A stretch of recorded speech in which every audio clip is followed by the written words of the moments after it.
Hi, I'm Bryan Elliott. Welcome to another edition of Behind the Brand. Today I'm here with best-selling author, fitness guru, and entrepreneur Chalene Johnson. Chalene, welcome to the show. Thank you so much for having me. I usually ask my guests, how'd you get this job? By accident. Yeah, just solving a problem initially. I mean, that's how I ended up in fitness. And I didn't intend to be in millions of people's homes with fitness programs, but in solving my own problem, it's kind of how that started, that side of my life. And then where I'm at today, which is really helping entrepreneurs understand how to define success and how to be happy and not kill yourself. Mm-hmm. That too is in having to solve my own problem. So for those who don't know your background, your personal story, tell us how you got started. What did you do first?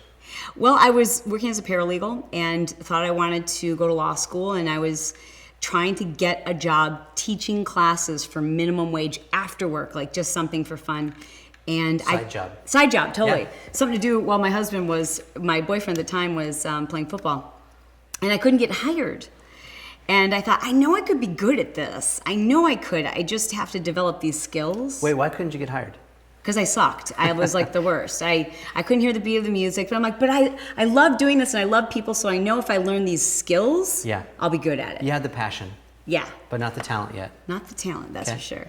So I worked really, really hard. I took all the other instructors who were the top instructors classes, again, just for this like part-time job. Sure. And in developing and having a passion to be better, I think I got really good at it, and before you knew it, I had figured out a way to make a full-time living. So you went to school on what everyone else was doing, you watched, you learned, you practiced. Yeah. Well, how long did that process take? I mean, it took about a year to get hired, and I just kept working on my skills. And I think in that process, I realized, being an entrepreneur, that something here didn't make sense, and I could solve a problem for people. And here's what it was. Fitness instructors would have to spend 5 hours to prepare for a 1-hour class. They would have to cut the music and rehearse the choreography and practice what they were going to say and make sure everything flowed. Yeah. And I thought, this is a losing proposition. There must be a better formula for people to just connect and motivate and inspire people and just allow that to happen so much easier. So I didn't, reinvent the wheel. I just looked at what the Jazzercise model was doing and thought, well, I'm just going to apply this to this really cool format that I'm teaching, and it kind of evolved into a bunch of different formats and solved that problem for fitness instructors. And then, in a matter of about 6 or 7 years, we had my programs globally and 70,000 instructors certified worldwide without ever spending a dollar on advertising. Amazing. Yeah. I want to unpack that just a little bit. There's a couple of themes that stand out to me that I want to ask more about. And one of them is, so how long, a lot of people have passion, but they don't necessarily have the talent. Mm-hmm. So I want to talk about that for a second. But so this was your bright idea. This was what you wanted to try, and you didn't succeed at first. So how long do you give this great idea that you got until you quit? How long do you give it until it's not working and you said, I really have to become a paralegal because it's not going to work out long term? In my estimation, as long as I'm moving forward, as long as I keep making progress, as long as I'm continually making money and I can see that it's starting to catch on, it's starting to get bigger, then I knew to keep going. And with most businesses that I've started, that's kind of my measure. Is it still moving forward and at a pretty good clip, even if by other people's definition, we're not at success yet? Yeah, that's a good message. I think a lot of people get stuck, they get stuck even before they start. Fear of perfection. Is that what it is, you think? For sure, I think that's what it is. And I think it is... has a lot to do with parenting. I really do. Because I think parents put so much pressure on their kids to do everything perfect that they paralyze them. And I had the opposite. I had parents who were like, go do it. That was great, no matter what I did. Get your hands dirty, make mistakes. And they let me try everything for 5 seconds. And if I didn't like it, I could quit. Yeah. And how that served me was I'm never afraid to try anything, even if I know I'm going to suck at it initially. I'm like, I got to slap it up against the wall the first time if I'm ever going to make it better. And that's how it served me. And I think how it maybe was a disservice is I never learned to focus until I was, well into my mid-20s. So do you mean by that you were just trying several different things and not sticking with one? Yeah, I kept waiting for something to pop. I'd had several businesses by then. I owned a used car lot. I started a mobile personal training business and a fitness, everything. I kept like, something's gonna pop, something's gonna pop. The ultimate entrepreneur, just trying lots of stuff. I kept thinking, every problem that I solve, I'll just keep, showing other people how I solved it, and never just like really focusing in on one thing. Yeah, wow. So let's go back to the start of your fitness days. You finally, well, it's so ironic, right? Now that you've had the success, you weren't able to get hired. Yeah. Talk to the camera and just give a little bit of advice to people who are just getting started. What would you tell them now? You talked a little bit about sticking with something. I've also heard you say, it's about maybe making something weak stronger. Yeah. Kind of look into the camera and just give a little bit of advice to someone who's just getting started with a new business. What tips would you give them? I think, you have to be passionate about something, but not so passionate that you disregard really good advice and logic. I think there's this common theme where you'll hear people saying, never let anyone talk you out of your dreams.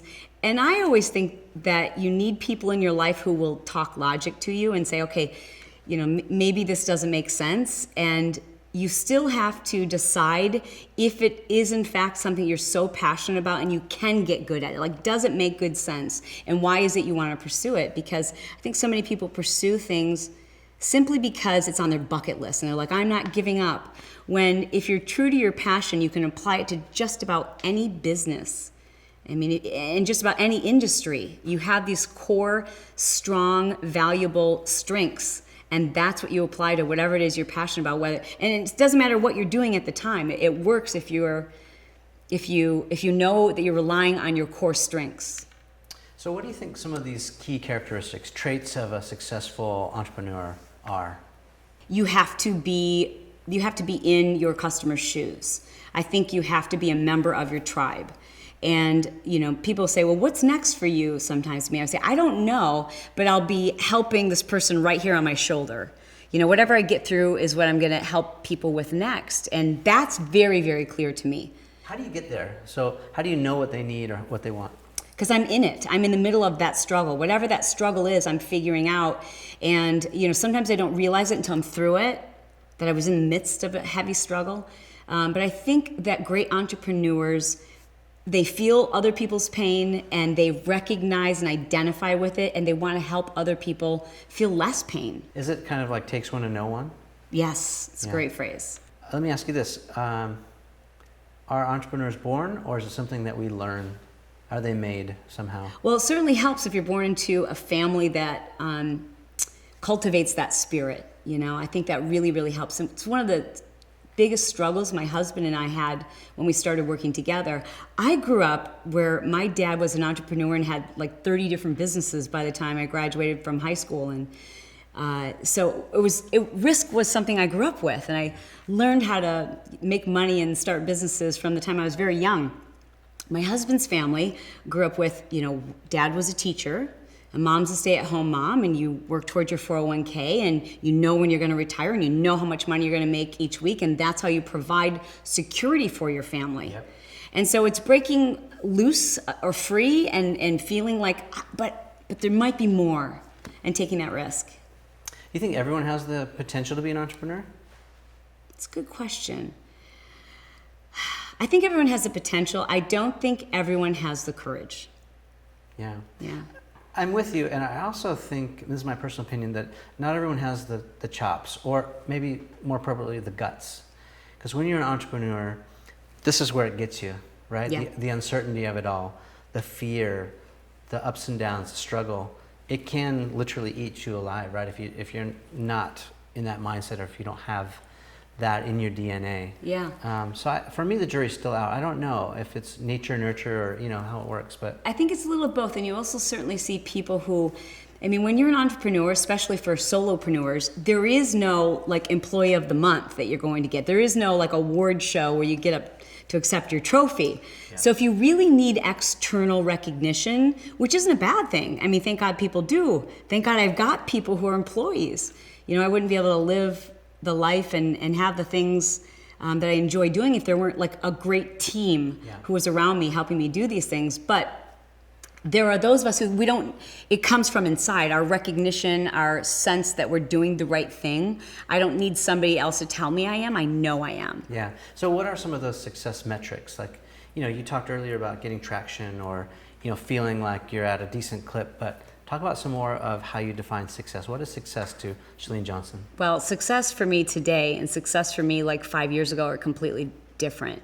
I mean, what I set out to do in terms of success really was, okay, I want this house, this car, I want to be able to buy this kind of shoe, and I want to be able to vacation, and I want people to know my programs and to think of me as being successful. But I never thought about what I wanted to feel, like what I wanted to experience. I never, and once I was there, like my husband and I had 70 some odd employees and consultants, and we had an apparel company and a certification company, and at the same time I was also filming infomercials, and now I'm responding to not only our customers but hundreds of thousands of consumers, and I felt like all these people pulling on me, and I just felt like I had to do everything, and I was everything, and it would never end, and we kept thinking, if there's just one more thing, and if there's just one more thing, then we'll be able to take a breath. And we just kept making more and spending more and having more and more obligations, and I had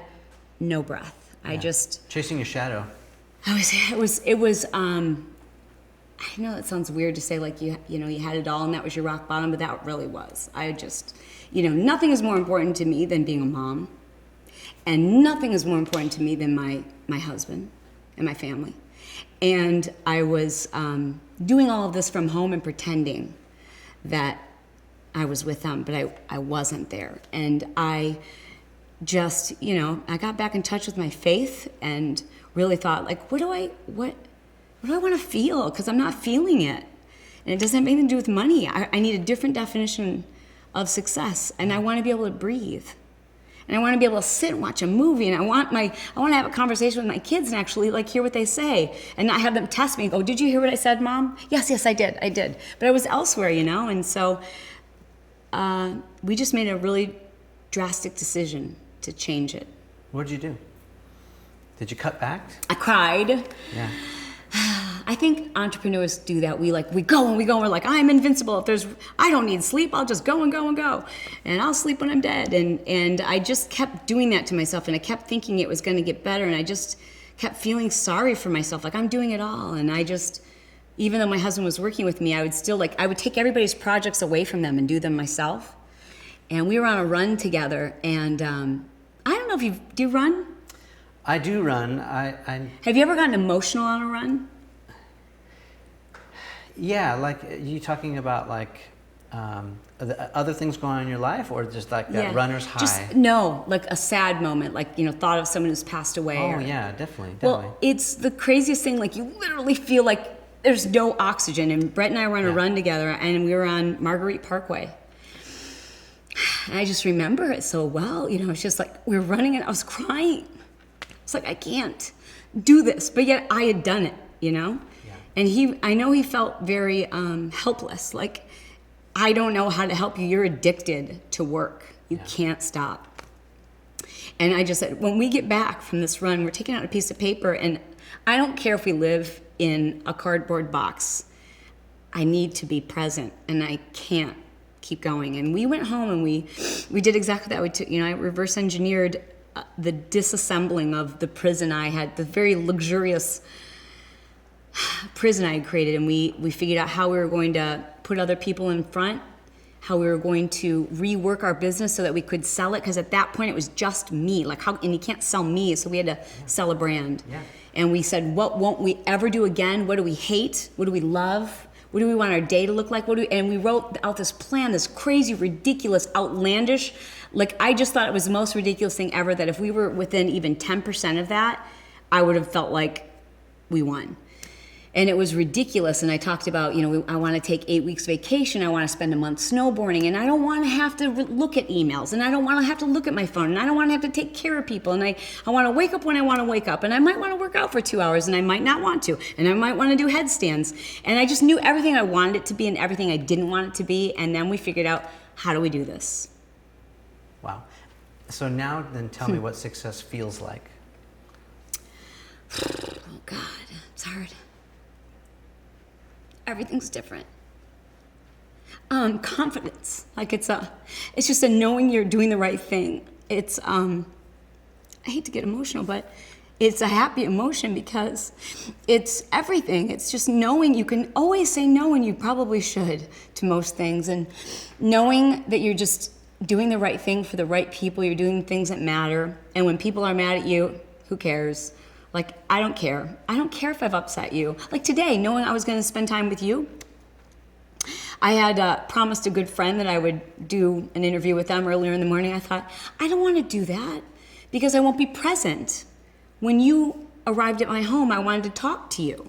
And I thought, if I'm doing something else, just because I could fit it in, doesn't make me present when I get to spend time with you. And so now I look at my schedule and I go, okay, I know I can fit all these things in, but at what point in this day will I lose presence? And then I take something off and I don't worry about whether I've disappointed you or not. Because I'm not going to disappoint my children. I mean, I probably will, but I'm going to try not to. And my husband, that's my measure. Talk about how Good thing I wore waterproof mascara.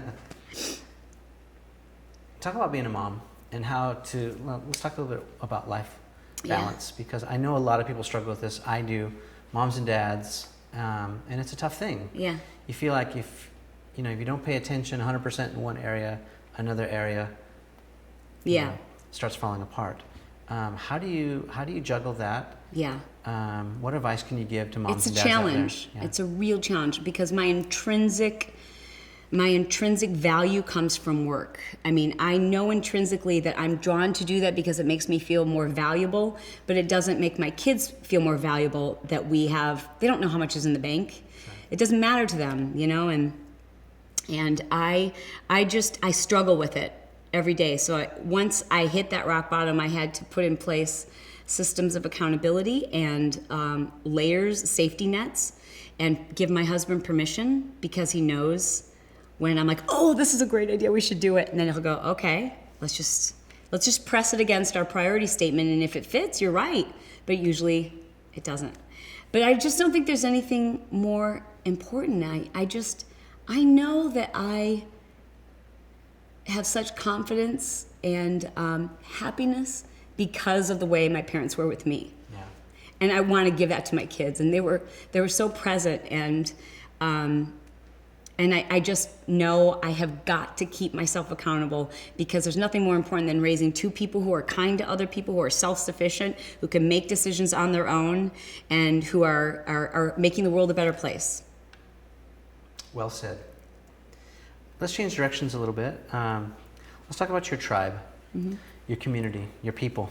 Yeah. So before you had people, I know a lot of people struggle with building their list or building their community. They want to know how you did it, what steps you took, and how do you keep them. So can you talk a little bit about that, the process? Because it probably didn't happen overnight.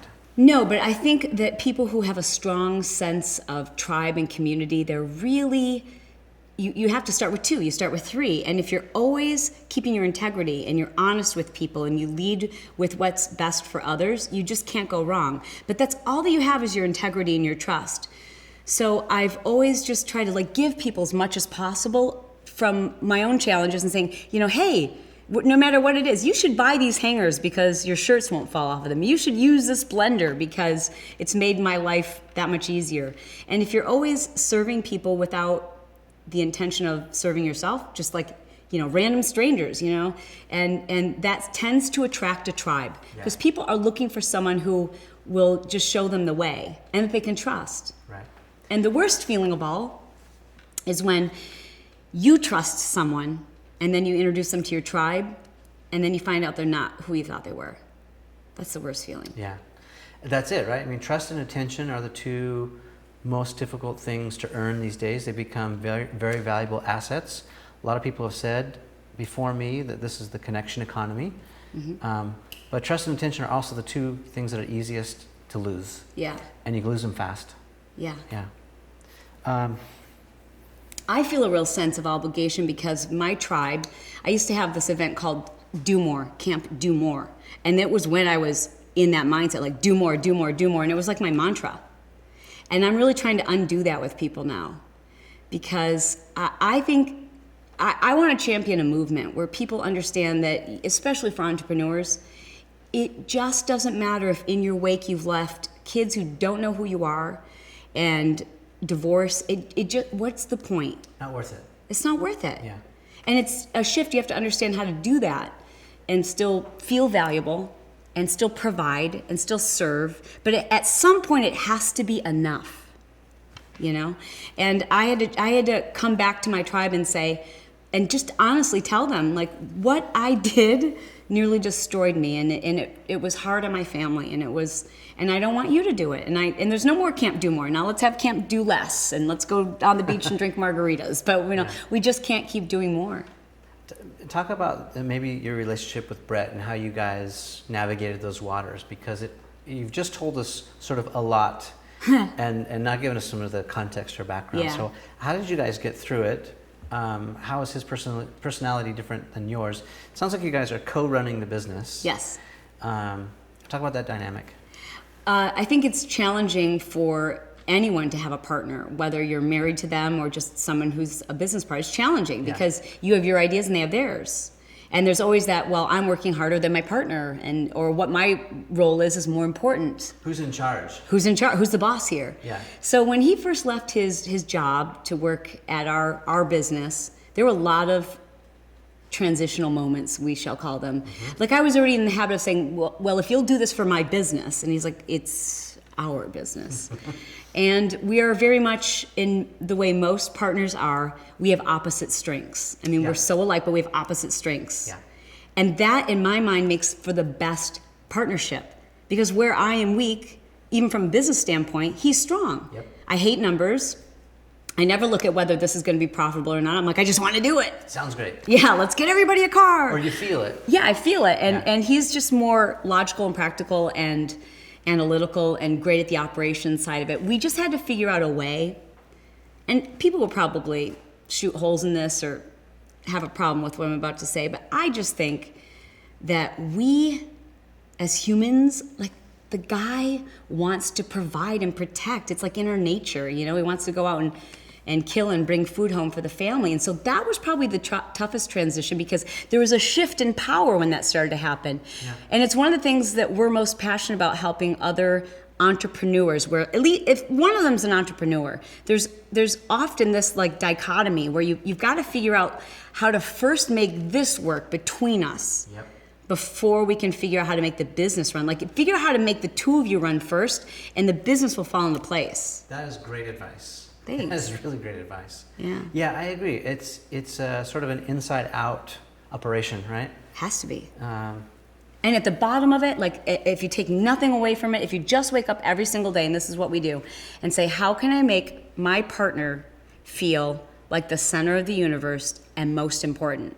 And I do that with business too. You know, I'm a talker, and I'm a creator, so we can be in meetings and I'll just start talking over him, and I realize that makes him feel like, am I not important? And I have to pull myself back, because what he has to say is maybe more important than what I have to say. I'm just louder about it, you know? Yeah.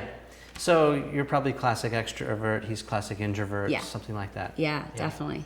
I mean, we have so many things in common, but I think for most, even if you look at most businesses where there's partners who aren't married, the strongest partnerships are where one partner is the creative and they've got all these visions and they're the visionary and the strategist, and the other partner is let's see how inexpensively we can have this replicated in China. You know, that's like the best partnership. And what's crazy about great relationships is that now our friends are most like us, but when we partner with someone who romantically we're interested in, it's usually because they have opposite strengths. Right. So I think they make for great business partners. I really do. It's great. I mean, when it can work, it can be really powerful, right? You guys are this strong team, united and excited about the same things. We're on the same path.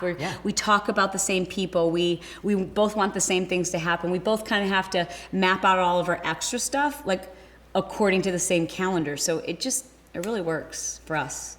Talk about some of the mistakes that you made. And I ask about that. I've asked others because I think the people who are watching, they want to know where you went wrong in order to get it so right, you know?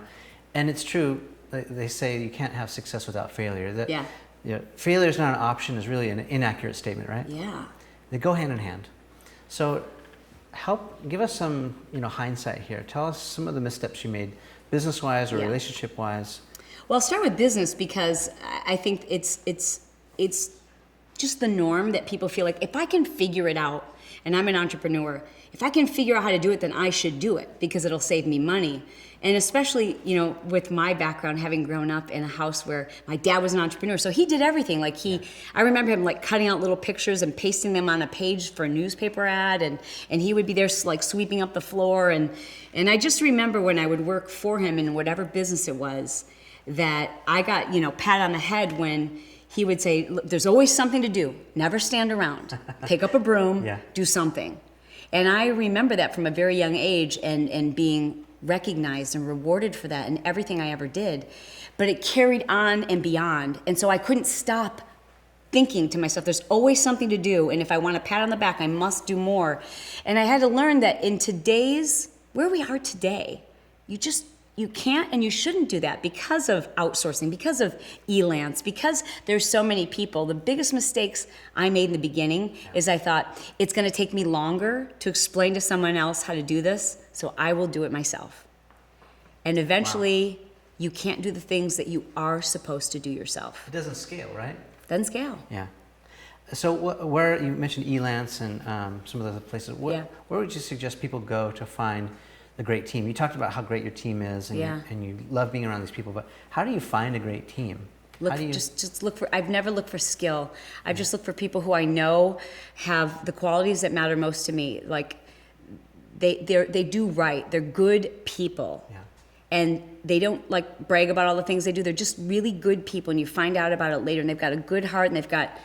And they're nice and they're fun to be around, and they've got a good sense of humor. And in particular, they think I'm funny. Well, then you're hired. And I think where do you meet them? You meet them at parties? You meet them online? You attract them to you when that's who you are. Yeah. When I'll hear people say, "I don't have those kind of people in my life," then I always say, "Then you're not that person." Yeah. Because when you start embodying that, when you start saying, "I'm a good person. I treat people right. I make sure other people are taken care of, and I'm someone you can trust," you start attracting those people to you. And then you have to really take care of them and make sure they know how valuable they are. And that's in real life. Online, it is a little more challenging, but it's also, in some regards, much easier because there's such a huge pool of people, and you can read other people's evaluations of them and look at their track record and their work history, and it's so affordable. Let's talk about social media. Yeah. So how has social changed the game for you in terms of building your community, building your businesses, getting your message out there? Yeah. And then let's talk about some of the platforms that you like and recommend, and why not? Social media has allowed me to live this life, and that's, we talked about it before. It's the playing field is level now because you can live in Montana, and as long as you have an iPhone, you can connect with millions of people. Yeah. And perhaps on a deeper level than lights and special cameras because it's real. And people want real now. They don't want polished, overproduced. They want a real conversation. They don't connect with people who are on a teleprompter reading a script. Yeah. They want real. So because of that, you can really find like-minded people. Because of that, I don't have to leave. This is my cocoon. One of the things I did when I looked at how I wanted my life to be differently, I said, I don't want to go anywhere. I want to stay right here. At 3 o'clock, I want everybody out of the house so I can open up the front door and say, "Oh my, how was your day? I'm so happy you're home," And I don't have to leave now because of social media. I can connect with people. I can help people without ever having to leave my home. I mean, I leave sometimes, but it's got to be for a pretty good reason. Yeah, that's awesome. So where are you? Where's your interest? What platforms? And where are you seeing traction? And where aren't you going? And tell us why. Yeah. I always look at what teens are doing. Two things. I look at what teens are doing, and then I look at places to create a deeper connection. So I love video. Anything to do with video is awesome because I can immediately look in your eyes and go, "I like you, I trust you." Right. So of course, YouTube and Facebook and Instagram for me, I really spent a full season, as I like to call it, in Instagram. And the reason why I did that is because I have teenagers. Sure. And I look at what teenagers do, because whatever they're doing and there aren't marketers there, then that's going to be hot next. That's right. So I try to get there while the teenagers are there, and I still can't figure out Snapchat. Mark Cuban's developing an app kind of like Snapchat. You hear about this? Yes, I did. Talks I'm a very lot about- curious about it. Yeah, I don't know if I'm totally on the same page with him. He talks about how important privacy is these days and how he doesn't want his tweets and his posts and living forever. And actually, I think quite the opposite. Like, I think privacy is going to be one of those things that we care less and less about. Yeah. As there's cameras everywhere while we're driving or in restaurants or wherever. It's just like, Yeah. not a big deal. And besides the point, you should live your life publicly, As you do privately. Yeah, like without shame. And I mean, I understand the element, especially for celebrities who are worried about like their kids. The only time I worry about privacy is honestly when I feel like it's going to make my kids uncomfortable. Like people say weird things to your kids sometimes. Yeah, or it can be misconstrued. Okay, Yeah. this conversation can be taken the wrong way, and Yeah. Mark's a big target, right? Yeah. So maybe that's what's on his mind. But I think in terms of what I'm interested in the moment, it's podcasting. I love podcasting because I want to have a conversation, and I have more to say than just a infographic. Yeah. And I have always loved having conversations with friends, and that's what podcasting feels like for me, and I love them. So I've just started recently podcasting. That's awesome. But aside from that, I think it's video. yeah, Yeah. I guess what I want to know is, so how are you using the social platforms, whether it's Insta or Facebook, YouTube, whatnot, the next flavor of the Sure. month, because there'll be something else Yeah. after this. It's not about the tools. How are you using that to build your business and grow and do the things that you want to do? Because I feel like you're sort of evolving from this fitness maven, this guru of sorts, and now you're sort of, I feel like, more life coach, like you're teaching people about things not related to fitness. It's Sure. more spiritual or emotional or... Yeah. Well, I think that one of the number one mistakes that a new entrepreneur will make is that they go, I know I need to be in social media, so I'm going to spend my whole day here. Yeah. Without purpose, without intention. So my intention always is to spark enough interest that we have a deeper relationship, and that relationship needs to happen off of that platform. So my objective in everything I do, whether it's Pinterest or Facebook or YouTube or podcasting, is that there's always a tie-in to how we can connect, and I have control of that, meaning I have your email address, or where there's a live event, because Facebook can go away. Yeah, it's not your real estate, it's That's Mark's. right. It's I've had that happen. I got sent to Facebook jail for impersonating myself, but I'm like, but it's me. and more importantly is I know my tribe, so I know what they want to hear, I think, because I've walked in their shoes. I'm in their shoes. I'm in their trenches. And I think that most new entrepreneurs, they go, okay, this is where I need to be, but I don't know why, and I don't know how I'm going to get people from here to here. Yeah. And that's the important piece. I think a lot of people want to know how you build your list, because it can be frustrating. You're creating this great content, maybe you've got amazing talent, but it's just crickets. Right. No one's watching, no one's listening, no one's liking, no one's following. Like, Yeah. what do you do then? What advice can you give people who are really struggling with this? Well, there's two pieces to that. First of all, you've got to get people to look. If they're not looking, then there's no way to get them on your list. So you've got to get them to look first. How do you get them to look? And here's how you do it. You have to remember that people don't have time. They're not interested in what your dog looks like, and they don't care what you ate for lunch. Give me something of value. Right. Like I tell people when they go on Instagram, nobody wants to see your sweaty face after your workout. Like, I just worked out. How's that helping me? It doesn't give me any value. Yeah. Give me something that makes my day easier, better, educate me, entertain me perhaps, motivate me, but give me something so that I keep coming back.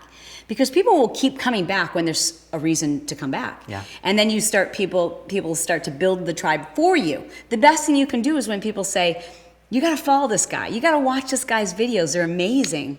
And then your tribe grows without you targeting them. It's your community saying, this is where we are, please join us. Once you've got their eyeballs, then you must help them understand that there's a way for them to receive more from you and give away your best content. I give away tons, and I give you anything you want to know. I'll tell you how I did it, and in exchange for an email address. And I won't spam you, but I'm going to give you everything I've learned on a silver platter, so you don't have to figure it out, because I've already been through it. So is it you at the buttons then? You're the controls? It used to be. I mean, to some extent, and I don't know specifically what you mean there, but So are you taking the Instagram photos? Are you posting to Facebook? well, yes and no. So my own personal Instagram account, yes, I'm typically taking those photos, or my husband, and I'm posting. However, when I'm busy, I will line up the content and have somebody else deliver it. But I've written it and it's my piece. Yeah. But So- then I also have tons. I've got at least 7 different Instagram accounts that aren't me. They're just value accounts. Like one of them's called Instagram Impact. And all that is just tips for entrepreneurs on how to build your Instagram account. And I outsource that. Yeah. In the past, I would have done it myself, but now I know it's important. I gotta let that go. Yeah, no, I think that's really good advice. It's a good tip. And I'm surprised more people are not outsourcing or scheduling.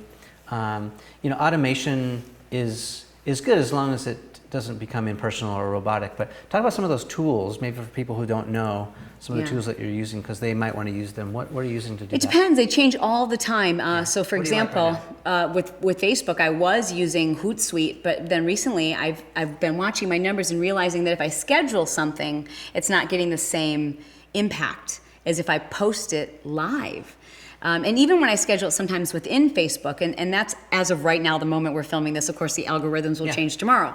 But in terms of, like Pinterest, that content just lives on and on and on. So I will use people on Elance. Yeah. And I'll have them, take all my content and divide it up and let's post it at different times. And So you're using them like personal assistants, absolutely. aggregators, curators. Absolutely. And I want to say this about using people online, and there's lots of different sources and sites that provide this, and a lot of it's overseas, but you can also find great people in the United States who need work.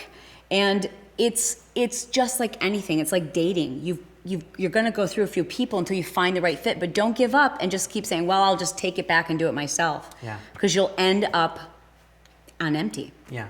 You've got to outsource to scale, right? I mean, you've got to delegate and I think we have help. to give ourselves permission to get rid of stuff. Like, because I have to make these deals with my husband. I'm like, okay, I'm really excited about podcasting. What do you think about podcasting? He's like, I think it's great, but how many hours is it going to take? Yeah, what are you going to cut out of your life? And I did. I had to. So he's like, okay, so where is this coming from? What'd you cut? Instagram. I mean, I was doing like 3 posts a day, and now I've been relegated to do 1 every other day. And but that's okay. I'm happy about that trade, because people have to give themselves permission to spend a season. And I didn't used to do that. I kept thinking, well, now I've learned Facebook, and now I have to learn Instagram. Now I can let something fall off, because it's a myth that you can do it all and do it all well. Yeah, that's good advice. What are you most proud of? My kids. Yeah, I have good kids, and I say that like I know it. I know that they are kind to other people. I know they're self-sufficient. They both have started their own businesses. I know they can make decisions on their own. I don't have to make decisions for them. I'm going to tell them the consequences and I might take off my earrings so they know I'm serious. But Throw down. yeah, right. I'm from Detroit. They're good kids, and they'll take care of themselves, and that makes me proud. Are they any bit like you in terms of following in your path? Like, are they athletic or into fitness, or they're can both they hang super with you? athletic, Like- and I really am not. I mean, I was cut from the girls' freshman basketball team, and I mean, I know I make my life. I always tell my husband, I'm like, I'm the only paid athlete in this family, and my kids always say, Mom, you're really kind of more of an entertainer. But they're super athletic, and they're both, very uniquely a mix of both of us.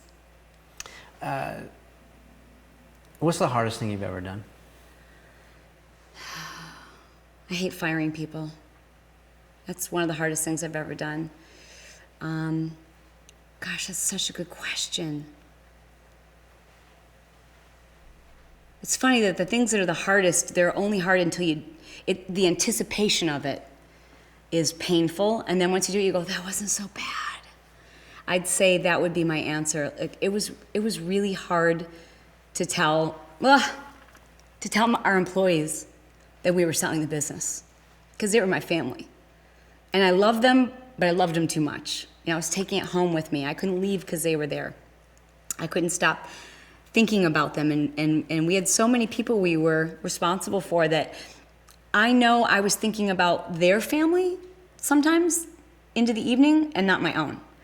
And it was so hard to tell them. It was so hard anticipating because there's so much going on behind the scenes that Brett and I couldn't tell them that this was our plan. And I felt dishonest, and I worried that they would never trust me again. And once I did finally tell them, and they were so loving, and they're still dear friends, and they're still a part of my tribe. And now they're all doing their own things. Now they all have their own businesses. Every single one of them, with maybe like 3 exceptions, have their own businesses. So it was much worse thinking about doing it than it was doing it. That's good advice. What are you working on now? Like, you have a ton of things going on, but like, what's next? What's happening? Yeah, people ask that question. I suppose I should have a better answer, but I just know, I know what it is. I don't know how it is. Like, I just know whatever I'm figuring out, I'm going to share it later. Once I figured it out. And I'm going to tell you all the mistakes I made.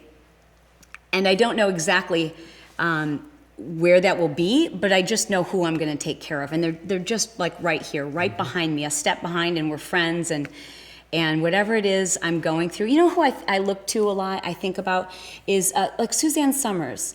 I love her career. I love watching no matter what it is she's passionate about, she's going to bring it to her tribe and say, this is now what I believe is going to make your life better.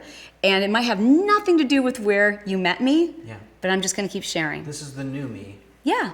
So how do you want people to know you right now? Like, who is Chalene Johnson? She is a woman on a mission to help people connect with their family and the people that matter. She's a woman who wants you to understand that people matter more than anything else. And if you get that right, everything else kind of falls into place. And you deserve to live this like crazy, ridiculous, amazing, fun-filled life. But it's going to require some planning, and it's going to require some courage. But if you plan it out, if you blueprint it, it's possible. Who are some of the people that inspire you? Well, one is Suzanne Summers. Another person I'm very inspired by is George Foreman. I just think it's so cool that he named all of his kids George. Aside from that, I love that he relies so heavily on his wife, that they are a partnership. He might be the brand and the face, but he's a smart businessman, and he really puts his family first. I'm just really inspired by people who have a passion to help others, and they just let it keep evolving. And they don't worry about so much of like, okay, now I will be an author, or now I will be, it's just like, I'm just going to keep letting my life evolve and helping people, and it works out. Do you read books? What sources do you go to for inspiration or information? Yeah. Learning is, it's a hobby. It's everything. I mean, you have to be better.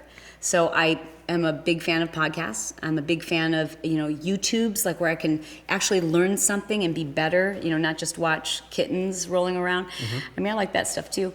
And then I read. I read a lot, and I love listening to books on audio, because I don't believe in multitasking anymore unless you're doing something that's really doesn't require deep thinking. Like, I'll clean and listen to podcasts, or I'll listen to a book on audio on headphones while I blow dry my hair. Now that might sound silly, but for a woman, now Bryan, it probably doesn't take you very long to blow dry your hair. It's pretty quick. But mine takes a long time, and then there's the whole like beautification process. So I put in headphones, and I make that time something that makes me better. No, I can totally relate to that, because it's the reason I don't play golf. I feel guilty spending 4 or 5 can't do it. hours. I mean, it's boring to me right now. Maybe. Oh my God, we just had a moment. Yeah.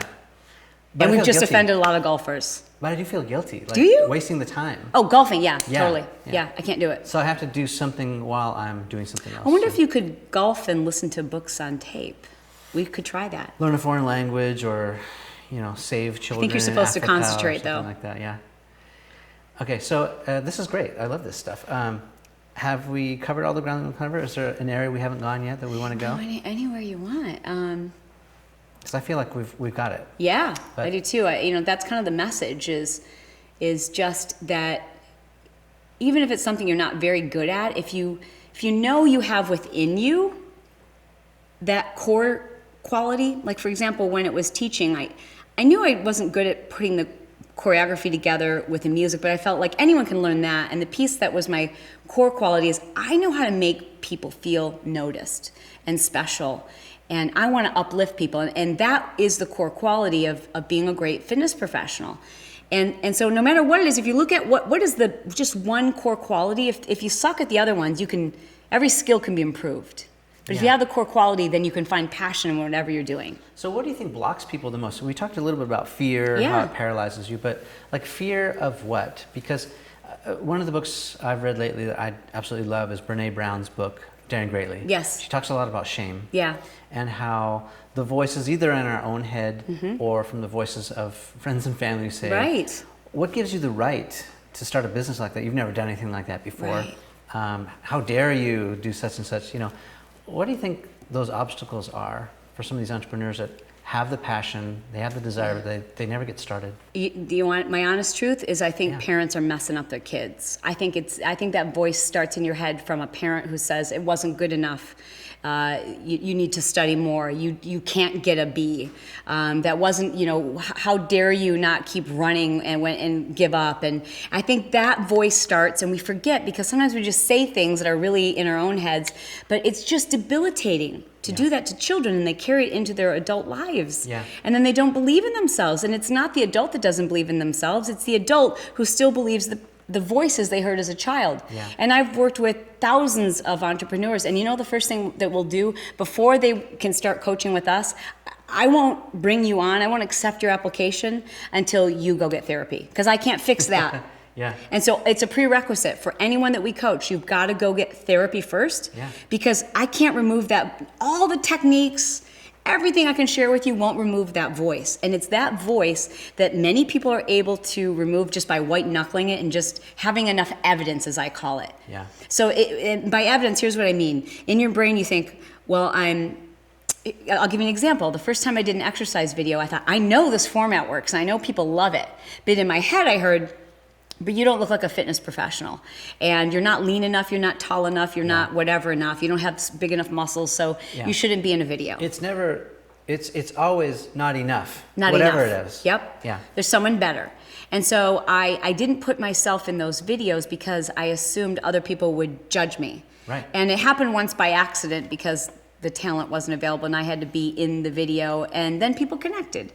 And that gave me enough evidence to go, just enough evidence to quiet the voice. So if you're not going to do therapy, which is the fast track way, then what you do is you keep good records of the evidence to the contrary. You say, I feel like people are going to say this, and they didn't, and I have to keep a folder of this, evidence that says I can do it, and people do like me, and I am enough.